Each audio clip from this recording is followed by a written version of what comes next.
مولاي صل وسلم دائما أبدا على حبيبك خير الخلق كلهم. Assalamualaikum warahmatullahi wabarakatuh. Alhamdulillah wassalatu wassalamu ala Rasulillah Muhammadin ibni Abdullah wa ala alihi wa sahbihi wa mawala wa la hawla wa la quwata illa billahil aliyil azim. Hadirin wal hadirat yang dirahmati Allah Subhanahu wa taala, di mana saja kita berada, mudah-mudahan kita selalu dilindungi dan selalu mendapatkan taufik, rahmat dan hidayah oleh Allah Subhanahu wa taala. Salawat serta salam selalu tercurah pada baginda kita Nabi besar Muhammad sallallahu alaihi wasallam. Mudah-mudahan kita kelak di yaumil qiyamah mendapatkan syafaat dari beliau. Amin ya rabbal alamin. Hadirin yang dirahmati Allah Subhanahu wa taala, kalau seandainya saya telah membahas 3 perkara yang dirindukan oleh surga, namun pada hari ini saya akan membahas 3 perkara, yaitu yang mana surga sangat membenci kepada golongan orang-orang tersebut. Siapakah golongan tersebut ini? Hadirin yang dirahmati Allah Subhanahu wa taala, setiap kita menginginkan kita masuk surga. Setiap manusia memiliki keinginan dan cita-cita di ending hayatnya, bahkan nanti dia akan mendapatkan surganya Allah Subhanahu wa taala. Sebagaimana hadis baginda Nabi besar Muhammad sallallahu alaihi wasallam, kullu ummati yadkhulunal jannah illa man aba. Qila may ya'ba ya Rasulullah? Qala Rasulullah, man atani dakhalal jannah wa man asani faqad aba. Baginda Nabi besar Muhammad SAW bersabda, setiap umatku sudah dipastikan dia akan masuk surga, kecuali ada umatku yang tidak mau.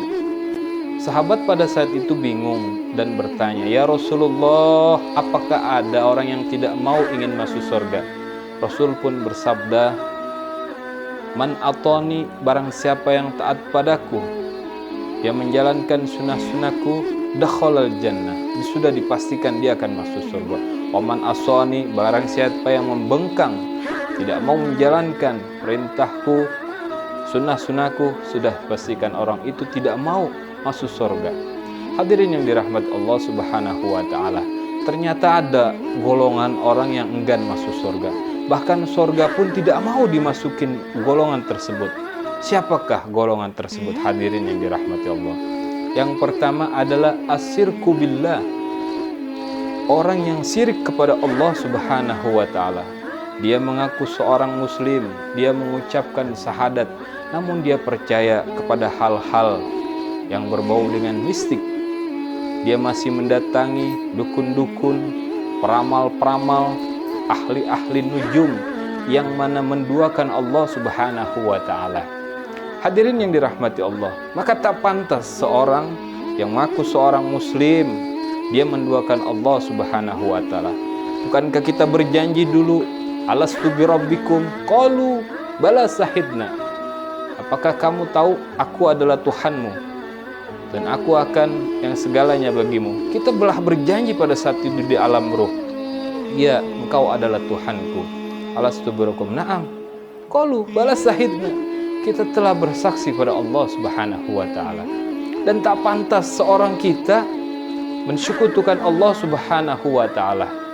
Bukankah kita pernah mendengar Allah berfirman di dalam Al-Qur'an, wallahu akhraja min butuni ummahatikum, sesungguhnya akulah yang mengeluarkanmu dari perut ibu-ibumu, ummahatikum.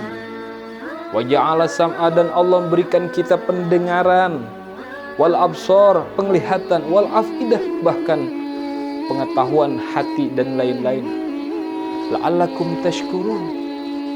Wa ja'ala sam'a wal absar wal afidah la'allakum tashkurun, agar kita bersyukur pada Allah Subhanahu wa taala. Apakah kita pantas menduakan Allah Subhanahu wa taala?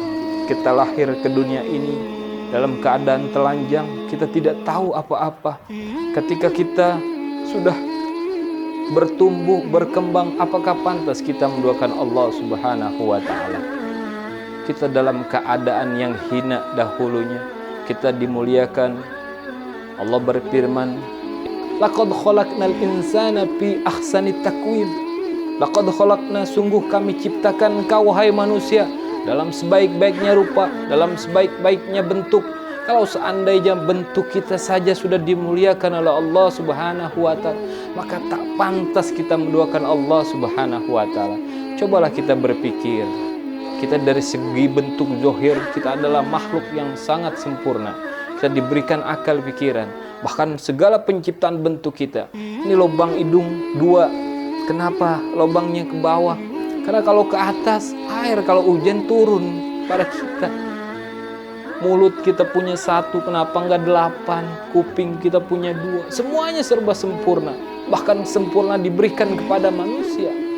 Maka tak pantas kita tidak bersyukur dan tidak berterima kasih pada Allah. Bahkan kita kufur pada Allah, maka surga sangat benci kepadanya. Jangankan kita masuk surga, baunya pun surga tidak mau didapatin orang seperti ini. Adalah orang yang syirik atau menduakan Allah Subhanahu wa taala. Hadirin yang dirahmati Allah Subhanahu wa taala, perkara-perkara syirik banyak sekali hadirin yang dirahmati Allah. Maka kita sebagai muslim yang sebenar-benarnya, maka jauhilah perkara-perkara syirik pada Allah Subhanahu wa taala. Kalau kita tidak tahu, tanya dengan guru-guru kita, guru-guru yang taat pada Allah, taat pada Rasul, yang mana apakah hal perkara ini dapat mensyirikkan. Wahai Tuhan Guru, tanyakanlah. Hadirin yang dirahmati Allah Subhanahu wa taala, itulah satu golongan yang tidak akan masuk surga, bahkan baunya pun dia tidak dapatkan. Maulaya salli wa sallim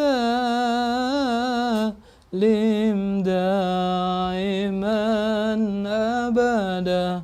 Allah ala habibika khairi khalqi kullihim.